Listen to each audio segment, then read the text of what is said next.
सो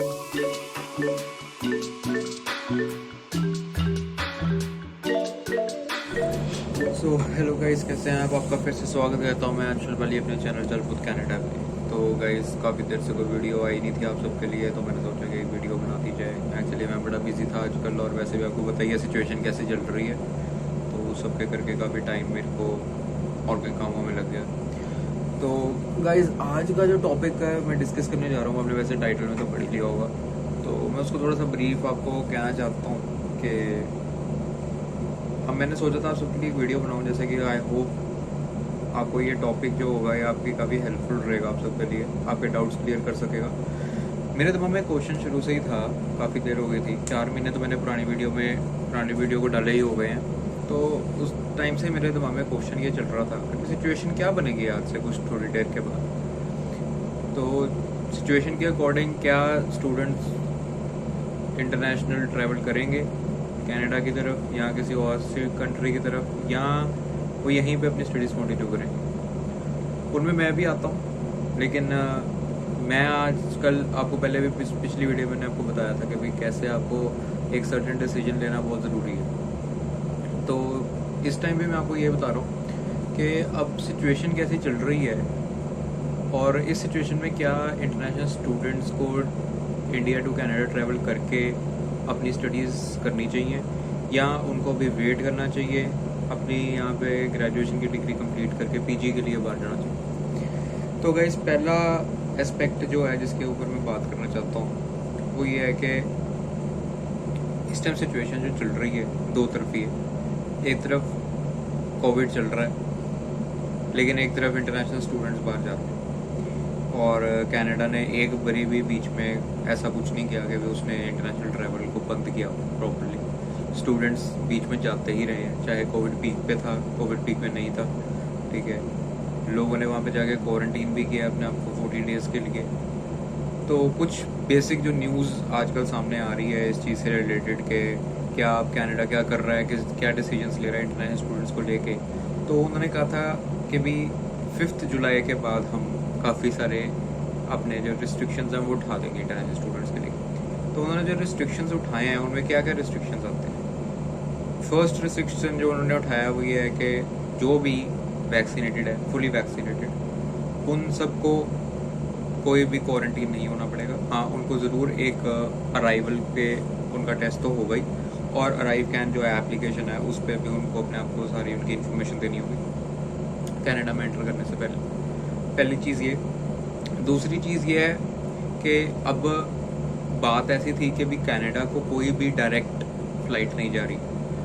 तो direct flight नहीं जा रही तो इसका मतलब वो कोई रूट्स के अकॉर्डिंग ही चलेगी।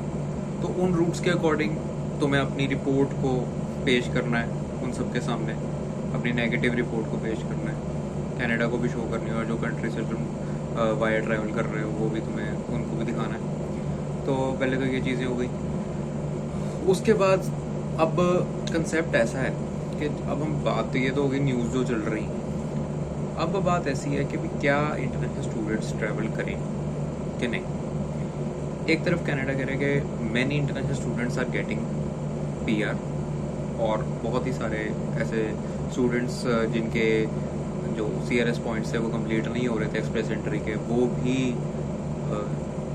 पीआर के लिए उनको अप्लाई के लिए इनविटेशन भेज दिया गया। तो ये बहुत बड़ी बात है। इसको अब तुम एज अ अपॉर्चुनिटी भी ले सकते हो। अपॉर्चुनिटी ऐसे कि इस टाइम पे काफ़ी स्टूडेंट्स, काफ़ी लोग, काफ़ी पेरेंट्स, काफ़ी लोग डरे हुए हैं कि कोविड है मत जाओ या मत भेजिए हम, या बच्चा खुद कहता है कि भाई नहीं मैं अभी नहीं जाना चाहता, या कई पेरेंट्स उनको नहीं भेज रहे क्योंकि उनको डर है। दूसरा, पैसा, काफ़ी सारा पैसा लगता है बाहर भेजने में, काफ़ी सारा पैसा लगता है। तो वो पैसा जो है लगना, अब ये ना हो कि बाहर जाओ, बाहर कुछ चल रहा है, कहने को कुछ था और वो पैसा वेस्ट। तो मेरे कहने का बेसिक मतलब ये है कि अगर तो तुम इसको एज ए अपॉर्चुनिटी लेके चलते हो कि भी हम बाहर जा रहे हैं और हम फुली वैक्सीनेटेड भी हैं, ठीक है, तब तो कोई दिक्कत नहीं है। बिकॉज इस टाइम वर्स्ट सिचुएशन में इंडिया जा रहा है। इंडिया अपने आप को कंट्रोल करने की पूरी कोशिश कर रहा है, बट अभी कुछ सिचुएशन हाथ से निकलती है क्योंकि लोग समझते नहीं हैं यहाँ। अब जैसे आजकल चल रहा है कि भी लोग मनाली घूमने गए हुए हैं, मतलब हल्का सा कुछ होता है, कुछ थोड़ी सी कोविड अपना थोड़ा सा नीचे आता है, पीक डाउन करता है, तो साथ ही में लोग ऊपर। तो इस सब ये जो सिचुएशन है, इस सिचुएशन के करके कैसे ही बंदा कुछ कह सकता है इंडिया के बारे में। तो इस टाइम कनाडा जाना is more safer than staying in India.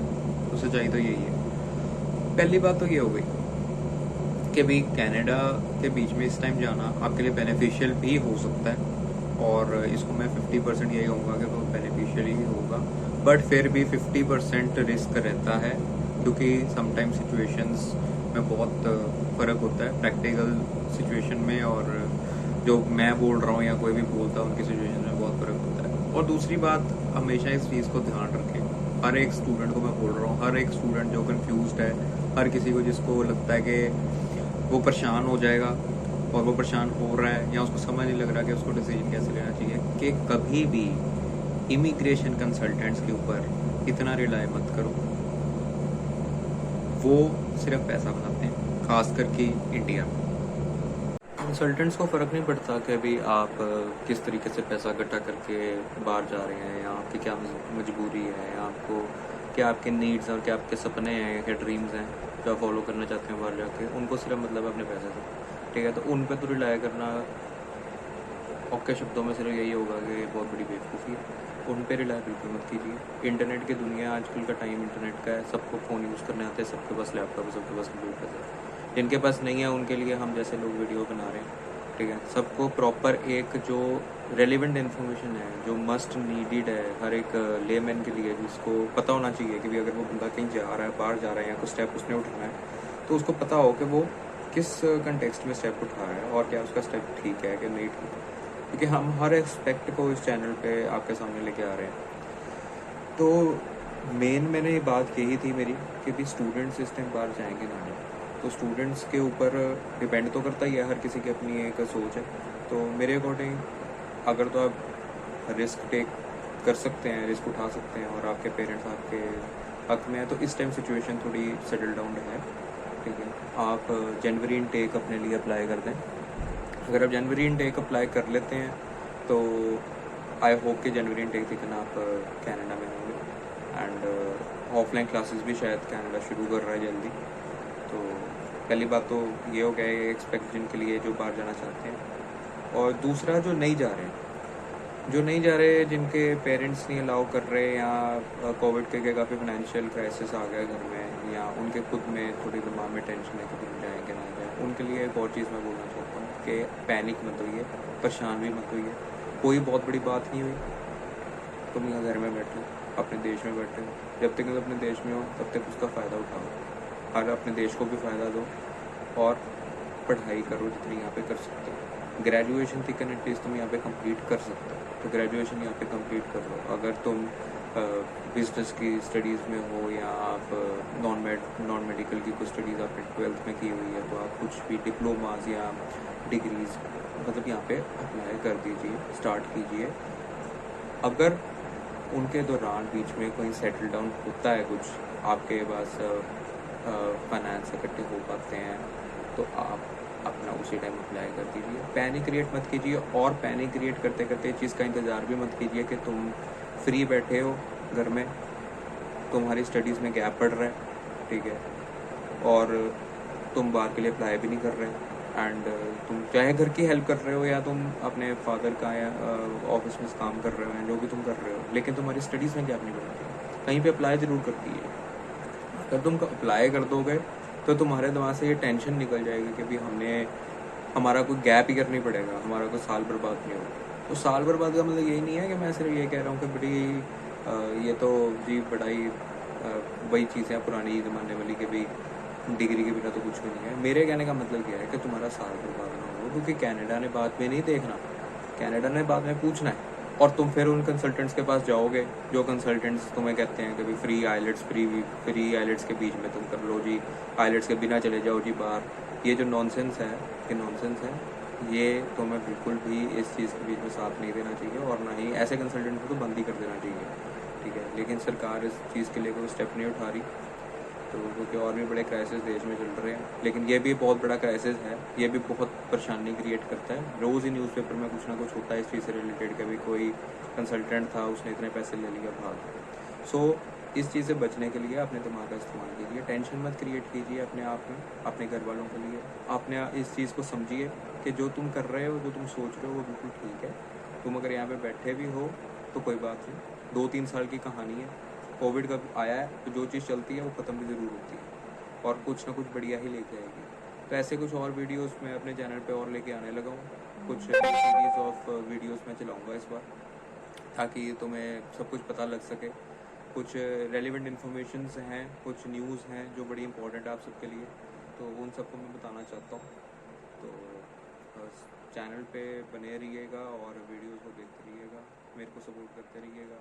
Like share subscribe का बटन दबा दीजिए, बेल आइकन को दबा दीजिए ताकि वीडियोस आप तक पहुंचती रहें। और thank you so much for watching till this and, and I hope कि ये आपकी बहुत हेल्प करेगा इन फ्यूचर।